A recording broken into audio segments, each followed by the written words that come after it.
دلته یو سوال په زړه کې راځي، هغه دا چې الله سبحانه وتعالی ولې د زنا په موږ باندې حرام کړی؟ څه وجه ده چې زموږ د شریعت د زنا حرام کړی ده؟ دا خبره دې ساتي چې الله په هر کار کې صحیح حکمت خو کله انسان ته پته ولګي او کله ته پته نه لګي. لنډه قاعده ځان سره یاد ساتي چې کله ته پته ولګي چې الله او د الله پیغمبر صلی الله علیه وسلم دا خبره کړې ده چې دا شی حرام دی، بس په دې شي کې شک نشته چې نقصان دی. کته ته نقصان معلوم نشي خو نقصان پکې شتي، نو کمه ستاره چې ته معلوم نه دی خو نقصان پکې شتي، دا غي د الله حرام کړی. نو د زنا چې شریعت حرام کړی ده په دې کې به ته یو څو حکمتونه ذکر کړم. اولنې حکمت، زنا په دې حرام ده ځکه چې دا خبره د هغه فطرت سره برابر ده، په کوم فطرت باندې چې الله سبحانه وتعالی د انسانان پیدا کړی. او پای کې ماته اوس دا خبره وکړه چې بعض زناورو کې غیرت شتي. ګوره بعض زناورو کې غیرت شتي. صحیح بخاری روایت ماته استوي د عمرو بن میمونه چې هغه وی چې ما په جاهلیت کې یو شادو لیدل چې هغه د شادوګۍ سره زنا کړو، نو ټول په سره جمع شو، فرجموها حتى ماتت. ناغه ویشتو تر دې چې هغه مړ شو. چې شادو له غیرت ورزي په خپل عزت باندې، نو انسان له بسنګ عزت باندې غیرت نه ورسي. دا خبره د فطرت موافق ده که خلاف ده؟ موافق ده. کم انسان د خپل خور د بار زنا غواړي، کم انسان د خپل لور د بار غواړي، او کم یو د خپل مور د بار ولې عزب الله غواړي. هر انسان کې غیرت راځي. تصریف د سړی نوم، د سړی د خزي نوم واخلي ته تسوي، تصریف دغه د خور نوم واخلي ته تسوي، غیرت بکره پیدا شي. دا فطرت دی. نو ماته اوس مخ کې وی چې یو نیم سړی فطرت ختم شوی، د زناور جوړ شوی. بعض زناور نوم بدتري دغه غیرت ناراضي، غیرت ختم شي. په کور کې ډیش پروت دی، په کور کې ټي وي پروت دی، پای کې قسمه قسم دمان اوړي راوړي. د انډیا ډم دی، د پاکستان ډم دی، د افغانستان ډم دی، د انګريزانو ډم دی. چې تاسو د کور ته ډیش راوړی دی او ټي وي راوړی، خلکانو ته خیر کده د ټي وي او ډیش په کور کې نه ساتل او د غټ موبایل به ضرورت نه ساتل، نو خو دوی د لکان نه دي دوکان. اولنې حکمت د زنا په حرامېدو کې هغه دا دی چې د فطرت موافق خبره ده، نو ځکه شریعت حرام کړي. دویم حکمت پکې دا دی، الله اکبر، الله سبحانه وتعالی زمونږ د دې نسبونو حفاظت کوي چې د نسبونو چې د ګډوډ نشي. د غي د لاسه د زنا په موږ باندې حرام کړی ده. اوس یو سړی دی راولګېدو د یو زنانه سره زنا وکړه، او دا زنانه نه ماشوم پیدا شو، د غي بل خاوند شتي. اوس خلکو ته خو پته نشي چې دوی زنا کړی ده. د هغه منی د قطرې نه پیدا دی کوم چې حرام و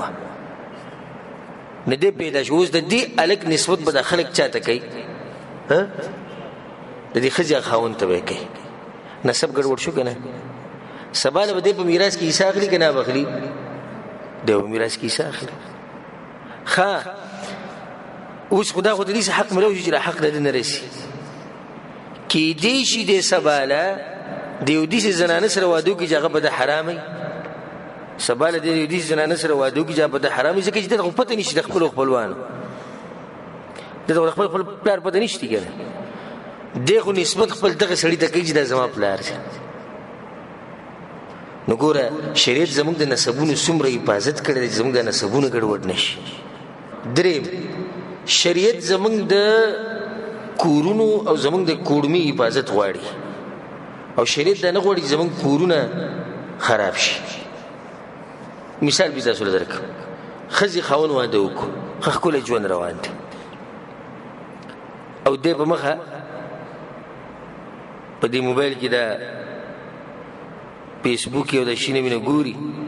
او جنې سره رابطه جوړه کړه، او جنې خولي جنې ده ځان خصم بالي رسم بالي ځکه چې د انټرنیټ او بدی شنو سره عادت، او د خزه ساده خزه نو د خزینه ازله تور شو.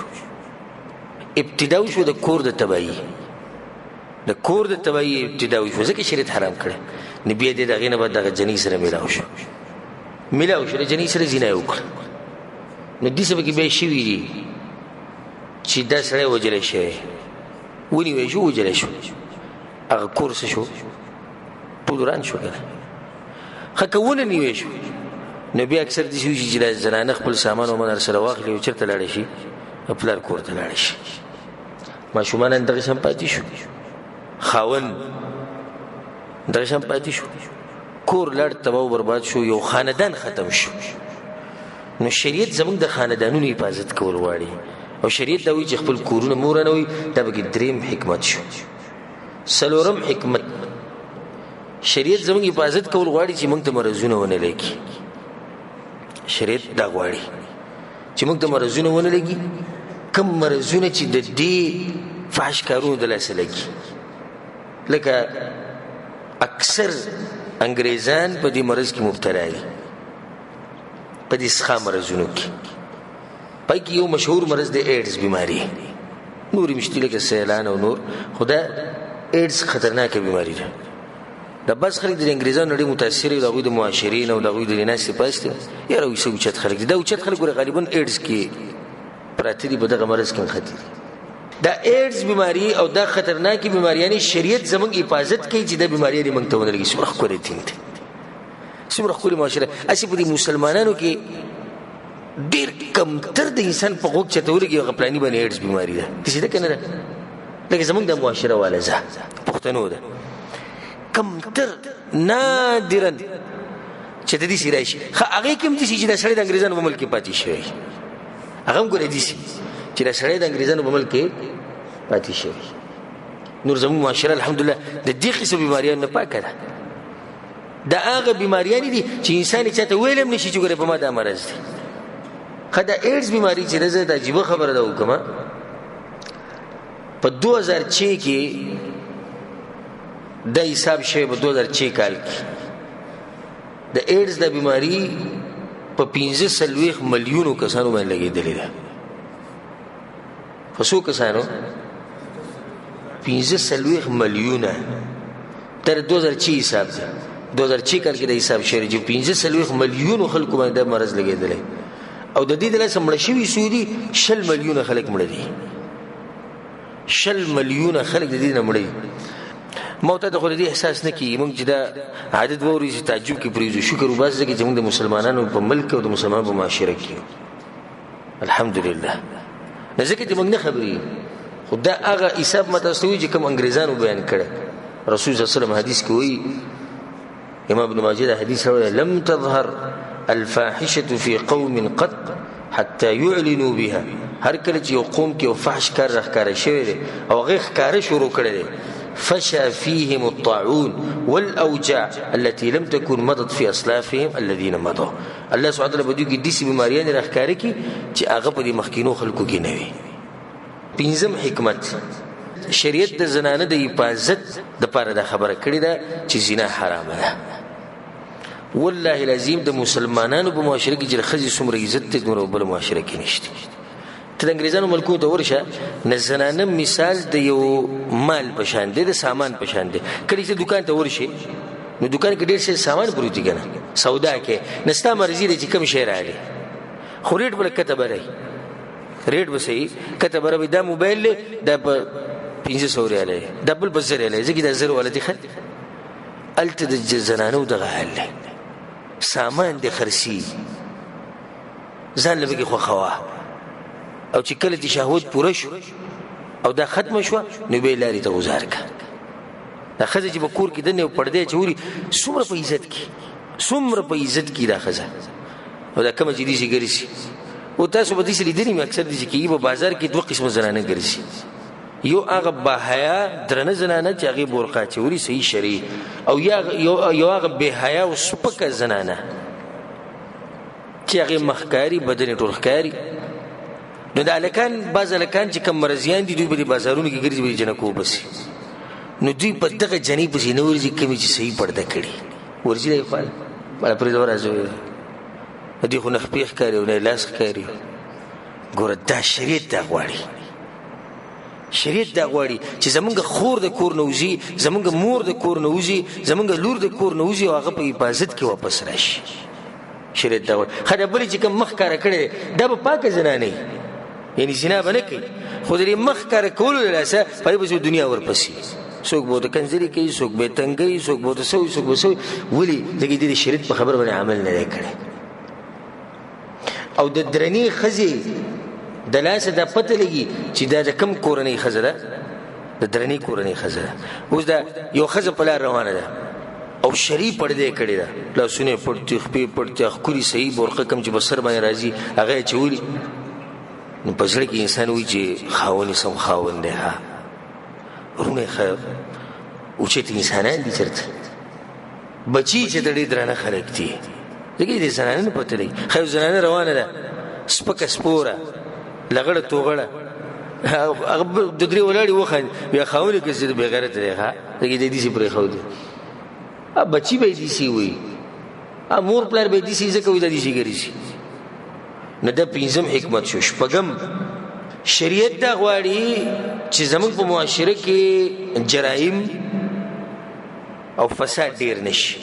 نو د هغې د لاسه د زنا حرام کړی ده یو سړی به وایي چې د زنا د لاسه کم جریمت شوی دی او کم جرایم خواره شوي دي زه به داسې مثال در کوم قتل کېږي د زنا د لاسه کېږي که نه کېږي قتل شوی د زنا د لاسه دا په معاشره کې خورېږي څنګه یو سړی کور ته راغی والعیاذ بالله الله دې په موږ ټولو پردې راواچي او الله دې زموږ د کورونو او زموږ د زنانو د الله حفاظت وکړي اوس سوچ کوو چې یو سړی کور ته راغی او خپله ښځه یې د یو پردي سړي سره ولیده دی به دواړه وجني که نه به وجني وجني معاشره کې اوس کار شروع شو هلته هغه کسان کېدی شي راپاسې دی ورکړي کېدی شي ډېرې غټې خبرې پکې کېدی شي معاشره خرابه شو که خرابه نه شوه خرابه شو د هغه زیناکارې ښځې د لاسه دغه شان داسې م شوي دي چې هلکانو د جنۍ سره زنا کړې ده مشترکه طور سره او بیا د دې د یرې نه چې دا حل ونه وي نو بیا یې وجلې ده نو که موږ دا غواړو چې زموږ د معاشره برابر شي نو دا زنا دا خبره به بالکل ختمه خو اوس هلکان دي جنۍ سره زنا کوي ویې تښتوله او سره زنا نه کوي په زور زبردستي کې وجلې ده که نه ده وجلې دې چې د شوي که نه ښه ډېر شی شي هلک وجلی شوی د جنۍ سره زنا کړې ده د دوی دواړو اتفاق و